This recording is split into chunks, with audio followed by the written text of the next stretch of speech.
التواصل بثقة يقودك للكاريزما، يقودك انك تكون قائد، يقودك انك تكون واثق من حالك. عندنا 10 تقنيات للثقة بالنفس. اول حاجة الكلاريتي، الوضوح. معناه ايه؟ ان انا مايا لما اكون بتكلم يكون فم مفتوح، اكون واضح وانا بتكلم مع الناس، اكون واضح في افكاري. لو جينا نشوف اوباما ليه تقنيات للبابليك سبيكينج او للتحدث الجماهيري او انه يتكلم مع الناس او للقيادة. اول حاجة في القيادة بنقول انك تكون واضح، واضح في مخارج الفاظك، واضح في كلامك. الناس لما تسمعك ما تقعدش تقول ايه، طب هو قال ايه. مره كنا حاضرين لترينر، طبعا كان راجل يعني عنده خبره كبيره جدا، بس كل الموجودين كانوا بيسالوا بعض هو بيقول ايه. لو انت مش واضح او حدا بيسال انت بتقول ايه او نغمه صوتك ضعيفه، الكريديبيليتي بتاعتك هتقع. يبقى اول حاجه كلاريتي. 2 الفويس، صوتك لازم يعبر عن القوه والثقه بالنفس. معناه ان صوتك يبقى فيه قوه، يبقى فيه ريزونانس. يعني ايه؟ يعني انا ما ينفعش اتكلم بالطريقه دي واتكلم بالهدوء ده واقول انا واثق من نفسي. كتير من الناس تقول الثقه مش معناها صوت عالي، وانا بضم صوتي لصوتهم. مش بقول لك ان صوتك يكون عالي، ولكن صوتك يكون قوي، صوتك يكون ليه تاثير. بمعنى ان ما يكونش صوتي خافت، ما يكونش ببلع صوتي، ما يكونش صوتي مكتوم. عندي تمرين بسيط انك تتخيل ان صوتك عامل زي السهم، كأن صوتك سهم بيطلع like an arrow، كأن صوتك سهم لبره مش صوتك لجوه. ليه بقى؟ لأن لما بتكلم وصوتي لجوه أنا بأثر بس على نفسي. لما بتكلم وصوتي لبره أو بيحصل حاجة بنسميها vocal projection، عرض صوتي، بيكون صوتي مؤثر وقوي أكتر. فهل السهم هيفضل لجوه ولا السهم بره؟ هتقول كلمة صباح الخير أو هلو مع تشجيع بإيديك إنها تطلع لبره، سواء وانت واقف او انت جالس او انت قاعد. هلو، هلو، صباح الخير، صباح الخير. انا ما قلت صباح الخير وانا كده، صباح الخير. صباح الخير كده معناه ان بقي مش مفتوح، ان الشفايف ما بتتحركش. عشان يحصل فوكال بروجكشن وعشان نحقق العنصر اللي فات الكلاريتي، لازم يكون صوتي لبره، لازم يكون صوتي واضح، لازم يكون صوتي مفتوح عن طريق اللور جو، الفك السفلي يكون مفتوح، وعن طريق كمان حركات الفم. ثالث حاجة في الثقة بالنفس الاي كونتاكت، البادي لانجوج، التواصل بلغة الجسد، التواصل بالعين او الاي كونتاكت. ما ينفع اكلم الناس وانا كده، معناها عدم ثقة بالنفس. اكلم الناس وانا عيني في عينهم. طب هل عيني في عينهم طول الوقت؟ دي غلط.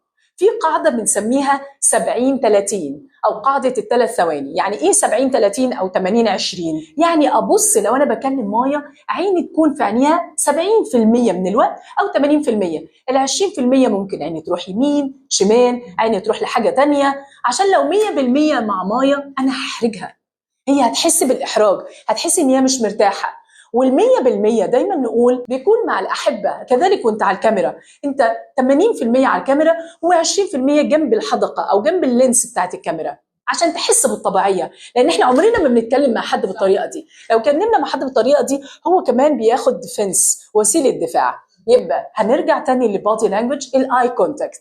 البادي لانجوج كمان الفيشل اكسبريشن. ما بينفع طول الوقت اتكلم وانا عندي عبوس او تجهم، لكن وشي عم يدعم الرسالة بتاعتي. يعني لو في ابتسام أنا بضحك، لو في قوة أنا بعمل بوكر فيس، وشي بيمثل معايا. ما بقصد كلمة تمثيل لا سمح الله إنه حاجة وحشة، تمثيل إن الناس فاكراه إنه أنا أكون فيك. لا، التمثيل يعني يدعم الرسالة، يكون في هارموني، تناغم ما بينك وما بين الصوت. يعني لو قلت قوة أنا صوتي ووشي واخد انطباعات القوة، لو قلت فرح أنا صوتي واخد فرح، لو قلت صباح الخير غير لما أقول صباح الخير. صح؟ يعني أنت حركات وشك تدعم الصوت. نيجي كمان لحركة الإيدين، وهي إشارة قوية جدا في الثقة بالنفس. حركات الإيدين لازم تكون مفتوحة، open palms. يعني إيه مفتوحة؟ يعني ما كنتش بتكلم مع الناس كده أو كده أقول له شكرا. إنك تتكلم بطريقة فيها انفتاح مع الآخر. كل ما كانت راحة الإيدين مفتوحة كل ما الناس بدأت تقرب منك، كل ما حست إنك أكثر مصداقية، أكثر ثقة بنفسك ومعبر أكثر. بتبني جسور الثقة ما بينك وبين الآخرين. طب إيديا تتحرك إزاي؟ إحنا اتفقنا من عند البطن لحد الشولدر، ما ينفعش إيدي تحت كده. طب يا مروه، أنا بشوف بعض المدربين إيده كده، ممكن يكون حاطط إيديه في جيبه، الرجالة دي سلطة. الست ما بتعملش كده، لكن الست مش هينفع تعمل كده، مش هينفع تبقى واقفه كده. طب في ناس بتنزل ايديها، هي بتنزلها جنبها مش قدامها بس كده، جنبها، وكمان بترفعها للمستوى ده. الافضل انك تنطلق من عند البطن لفوق لعند قبل الشولدرز ولتحت، بس ما تنزل عند لبعد البطن، عشان يكون من اول البوتن بتاع البطن لحد الشولدرز، ما يطلع فوق، لانك لو طلعت فوق هتبقى حد كده بيعمل تحفيز طول الوقت، او يبقى قوه بزياده، ولو نزلت لتحت طاقه منخفضه بزياده. طب وضعيه جسمي جراوندنج او الثبات على الارض، القدمين ما بينها مفتوح بنفس المسافه ما بين الشولدرز، دول بالنسبه للرجاله. تقفي الوقفه البسيطه بتاعت الليدي اللي فيها انوثه بس برضو فيها قوه، راسي مرفوعه، الكتفين لورا مش لقدام، ويكون جسمي كله ثابت وقوي، وبتحرك من هذا الانطلاق. كمان وضعيه من وضعيات الثقه بالنفس ان استخدم الباور سفير. يعني ايه باور سفير؟ يعني المجال القوه بتاعي المحيط بجسمي. في بعض الناس بيستخدموا الحته دي كده، مجالهم 5 سم. انت عندك مجال كبير لحد مثلا من اول الذراع لحد الكوع 50 سم. واحيانا على المسارح لما بتكون انت على ستيج كبيره بتستخدم الذراع كله، يعني عم تستخدم الايد كلها، مساحه كبيره. لو شفت انتوني روبنز هو بيستخدم الحركات القويه لانه هو مدرب تحفيز. ولو شفت حد بيتكلم عن الثقه بالنفس هتلاقيه بيستخدم حتى 30 سم المحيط بتاعه، لكن ما اعملش كده. التايتنس او الانغلاق ده انت خايف، انت بتطمن نفسك، انت طول الوقت واقف كده، لا افتح جسمك. عندنا في الثقافات العربيه يقول لك ما تعملش كده لا تكون بتشوح. انا ما بقول ان حركات ايدي تكون عشوائيه. من وضعيات الثقه بالنفس حركات الجسم المباشره والمكتمله، direct and complete. يعني ايه؟ يعني ما اروحش واجي بسرعه كده، بصوا ما بعمل كده، لكن بقول شوفوا معايا النهارده هنتكلم، ما اعملش حركات ناقصه، حركات سريعه وناقصه. دي حركات الاطفال، ان حركاتك تكون بطيئه. كمان من التقنيات اللي بنستخدمها للثقه بالنفس ان صوتي يكون بطيء نوعا ما، بمعنى اخد بوزز، الوقفه تصنع التاثير. بوزز، وقفات ما بقصد لا بوستير دو، لكن اقصد الوقفه الكلاميه او السكتات الكلاميه، البوزز. الوقفه الكلاميه بتحسس الاخر ان كلامك الجاي له ثقل. شفت وانا وقفت ازاي؟ كلامك اللي جاي له ثقل، الكلمه اللي هتقولها بعد كده موزونه قويه لها امباكت تاثير. ما ينفعش اتكلم بسرعه كده، ولا اكون سريع قوي ولا بطيء قوي. deliberate rate، ايقاع متزن. طب يا مروه لو اتكلمت اكتر من ساعه هتستخدم السرعه والبطء، التنوع، ودي من تقنيات الثقه بالنفس. الفرايتي، يعني انوع بالسرعه، يعني اسرع شويه لو عايزه احمس الجمهور، وبطأ لما اكون عايز اعطي اهميه على بعض النقاط.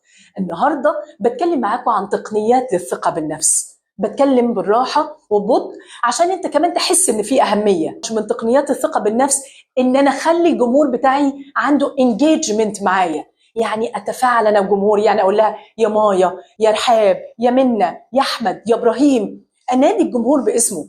طب فرضا الجمهور كبير الاف، اقسم الجمهور لسكشنز، وفي كل سكشن اشوف اكتر حد مرتاح ليه ابص له.